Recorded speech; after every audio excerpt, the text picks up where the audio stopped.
In 1989, South Korea's largest instant noodle company was brought down overnight by an anonymous letter, leaving over 1,000 employees jobless. The founder described the pain as unbearable, and the production line had to be shut down. This company, called Sanux, was the inventor of Korean instant noodles and had been in business for nearly 30 years. 7 years later, the court declared them innocent. Their ingredients were entirely legal with no issues. However, by then the market had already been taken over by others. The sender of that anonymous letter remains unknown, but the biggest beneficiary was Nongshim, the brand you can find on shelves at Family Mart stores and which appeared in the movie Parasite. This company sells more than $13.6 billion worth of instant noodles annually. What seems like a simple bowl of noodles is actually part of a complex drama involving an ongoing feud among chaebols, political machinations, and wealth extraction since 1963. The most absurd aspect is that the origin of this industry was not rooted in Korean culture, but rather in surplus wheat from America. An industry built on leftovers has now rebranded itself as one of the world's most alluring cultural symbols. How did they achieve this? Who truly profited? To grasp the full story, one must go back to 1963 South Korea. At that time, per capita annual income was only $104, annual, not monthly. The country had just concluded the Korean War, cities were filled with displaced people and rural areas faced severe food shortages. In Seoul, crowds formed, but they weren't there to buy anything. The dish later became known as army stew, still a famous Korean dish today. However, few know that this dish was initially an act of humiliation. It was against such a backdrop that Chun Jong-won, who had previously been selling insurance, decided to use unwanted American wheat to create a food product affordable and filling for the poor. The machinery was imported from Japan with technology learned there as well. The broth was a direct replica of light soy sauce flavoring, priced at just 10 won. A cup of coffee cost more. Chun launched Korea's first instant noodle package in 1963, Sano Ramen. You now understand that this dish's origins were not part of any Korean culinary tradition or ancient recipe passed down for generations. Instead, it was the excess grain from America, machinery invented by Japan, and the market acumen of an insurance salesman. The true transformation into what is now recognized as a distinctly Korean flavor came at the hands of a dictator, Park Chung-hee, the military strongman of Korea. During one inspection of food factories, Park gave Chun Jung-won an order. The broth was too light and not spicy enough. It had to be changed. In this way, the personal taste preferences of a political figure defined the entire direction of Korean instant noodle flavoring, imbuing what started as a Japanese product with a uniquely Korean identity. At times, a nation's dietary culture is not a natural growth but one ordained by power.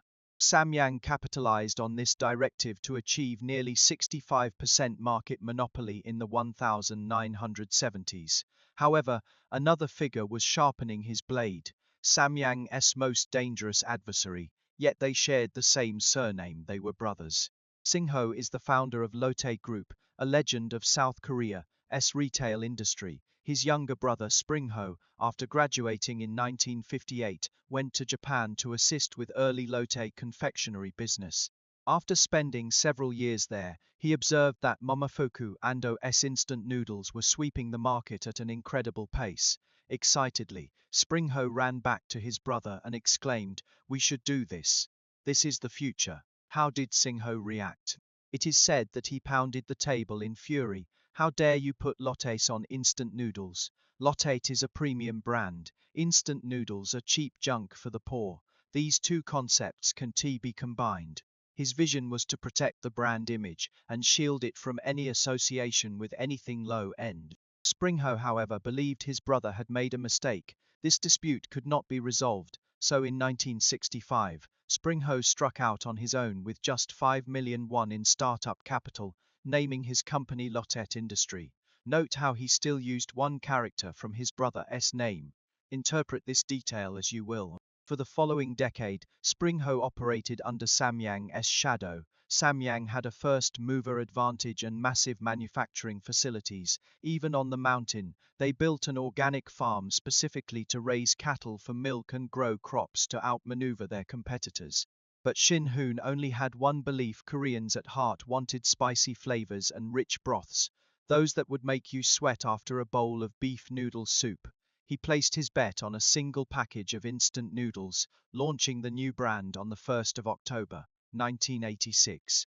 At that time, nearly everyone thought it was a risky move. The logic behind instant noodles back then was to be inexpensive, mild and high volume to create an extremely spicy noodle with higher costs, and pricing went against market wisdom.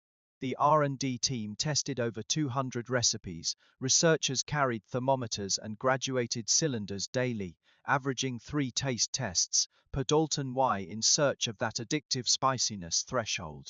New means spicy in Chinese characters, which is also Shin-hoon's surname. External skepticism grew. Were they selling noodles or leveraging company resources to build a personal brand? Shin-hoon's response was concise. New simply represents the spiciness. Sales reached 300 million Korean won within the first 3 months of launch, and by the second year, it skyrocketed to 1.81 billion. The impact on Samyang Foods is not hard to imagine, but before they could react, a larger crisis was approaching from an unseen direction. It came in the form of an unsigned letter. On the 3rd of November 1989, the Seoul prosecutor's office received an anonymous tip that Samyang Foods and 4 other companies were using industrial-grade cattle fat, unsuitable for human consumption, to manufacture instant noodles, oil meant for factory machinery, not food. The news broke wide open. Prosecutors took immediate action, making high-profile arrests of 10 suspects, including executives from Samyang. All production lines at Samyang were forcibly shut down, leaving over 1,000 employees unemployed instantly. Korean media exploded with outrage. At that time, South Koreans were particularly sensitive to food safety issues. Remember, this was a society where people still picked up leftover US military meals on the streets. Just 10 years prior, food wasn't merely a consumer good, but a matter of survival for them. The phrase industrial tallow struck a nerve at the heart of society. Samyang's products were completely removed from store shelves, and consumers began panic, dumping their stored supplies. What was once a market leader with nearly 70% share in instant noodles became universally reviled within weeks. No one waited for court judgments. Public opinion had already passed its verdict on the founder, Jung Moon-soon. In a later interview, he admitted that the pain during that period made him literally urinate blood, not a metaphor but a real physical response. A man who built Korea's instant noodle industry from scratch watched everything he had painstakingly created crumble within weeks, unable to defend himself. In such an environment, any attempt at justification would only be seen as further deceit. 7 years later, in 1997, the Supreme Court of South Korea ruled that Samyang Foods was not guilty. The tallow they used fully met international food safety standards, and there were no legal violations. However, during those 7 years, Samyang's market share had plummeted from nearly 40% to practically nothing. Meanwhile, Nongshim's market share skyrocketed from 40% to 58%, almost swallowing everything that Samyang lost. Now the question arises, who sent the anonymous letter? No one knows, and no one was held accountable for it. The matter simply stagnated at the stage of a report being filed without further investigation. In the historical archives of South Korea's food industry, this remains an unsolved mystery to this day. You could call it coincidence. Competitors just happened to be embroiled in controversy at that critical juncture, involving the most sensitive issue of food safety, which triggered the greatest social panic and allowed the company with the highest profits to emerge unscathed. Alternatively, you could view this as the most precise targeted elimination in commercial history. I won't draw a conclusion here, but I will tell you this: in the same year that Samyang was thoroughly decimated, Nongshim secured deep ties with the official sponsorship of the 1988 Seoul Olympics. Welding its brand name inseparably to South Korea's national reputation, You can judge for yourself how pivotal these events were. The irony gets even more pointed years later. 23 years after that incident, Samyang found an opportunity for revenge, but instead of resorting to litigation or public exposure, they chose a different path. In another grand conspiracy, Samyang dealt Nongshim a fatal blow and walked away scot-free. The name of this dagger is price fixing. In 2012, the Korea Fair Trade Commission released an investigative report revealing that Nongshim, Samyang, Oriental Pepper Foods, and Yakult Korea, the four major instant noodle manufacturers, had secretly colluded over several years to simultaneously raise the prices of their products.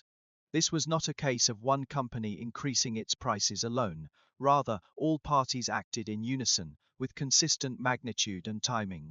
Like a well-rehearsed maneuver, fines were issued, totaling 13.54 billion Korean won, exceeding $100 million. Nongshim, as the lead orchestrator of the monopolistic alliance, bore the largest share, nearly wiping out its entire operating profit for the year. However, did you notice? In the list I just mentioned, there was Samyang, yet Samyang was not fined a single cent. The reason is that Samyang acted as an internal whistleblower. Before regulatory bodies intervened, Samyang voluntarily submitted evidence and reported all the details of the alliance's operations, qualifying for South Korea's leniency program under competition law, commonly referred to as the immunity clause. The first to speak out was exempt from all penalties. Do you now grasp the subtlety of this move? Samyang indeed participated in price fixing, that is a fact. Samyang also profited from the alliance, that too is true. But at a critical juncture, Samyang chose to betray everyone else and emerged spotless from the investigation without paying any fines. Many viewed this as a just retribution for the 1989 beef fingers scandal. The anonymous letter that destroyed Samyang remains unknown in authorship, but it took Samyang 23 years to legally nail Nongshim to the pillar of public shame with a whistleblowing report. This time, Samyang's dagger pierced right into Nongshim's back.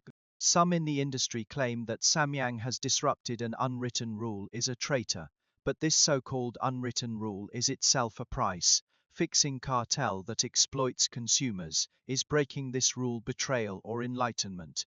There is no standard answer to this question, but Nongshim's stance is clear: they do not accept the outcome.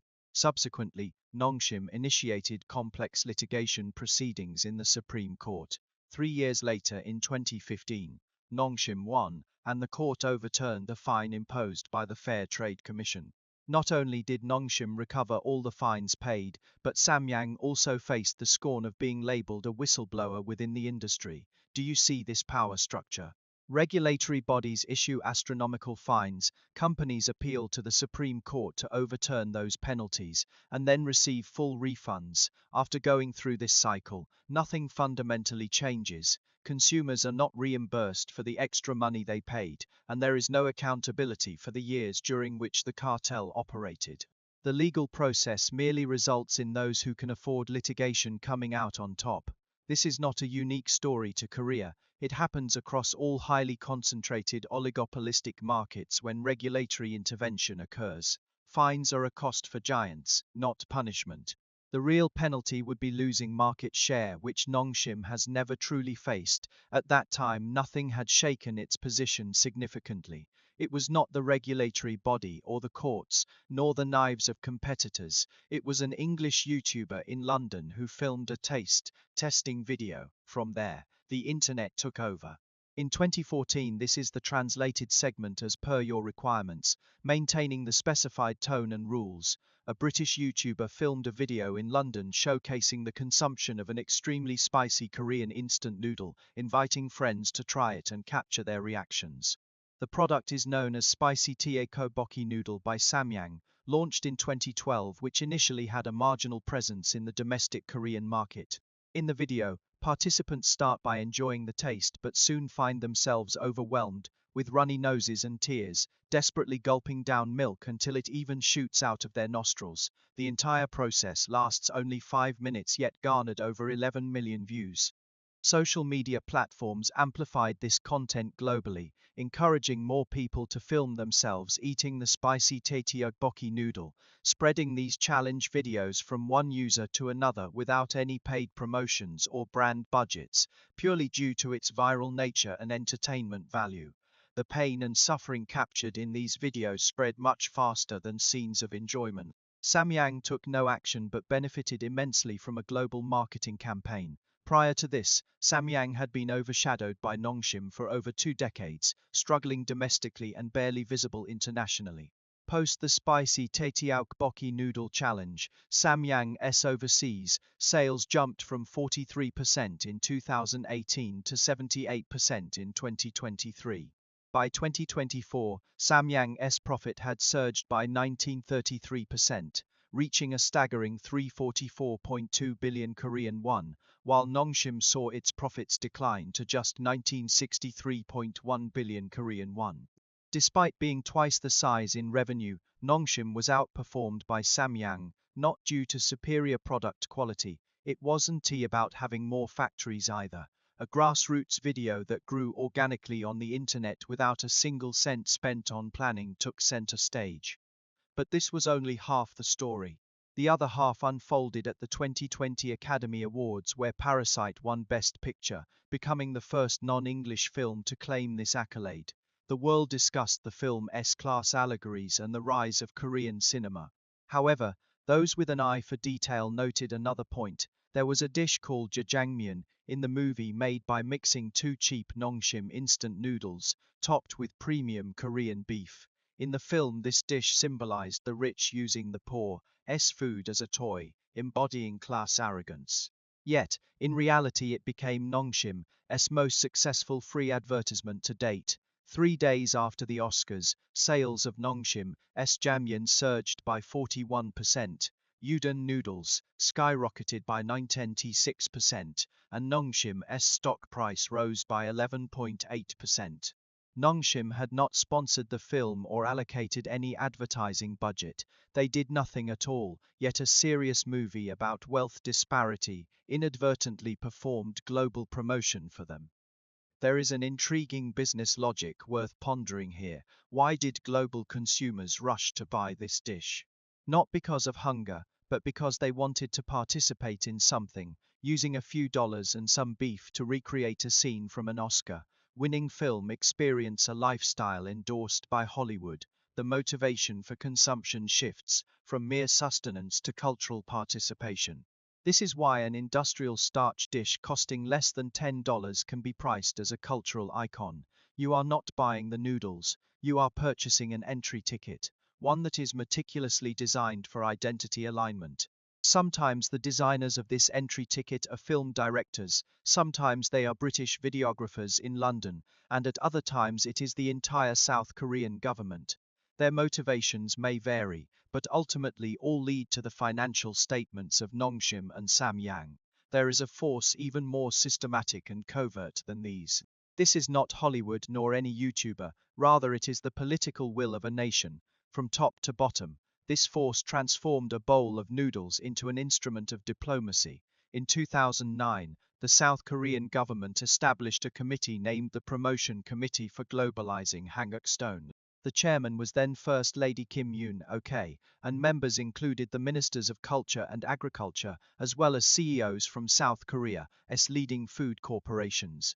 This is not a civilian organization nor an industry association. It is a national project personally chaired by the president's wife. Their sole purpose to sell Korean cuisine globally. You might think government promotion of local foods is commonplace, with Japan having sushi diplomacy and France its wine diplomacy. What makes this unique is the execution method.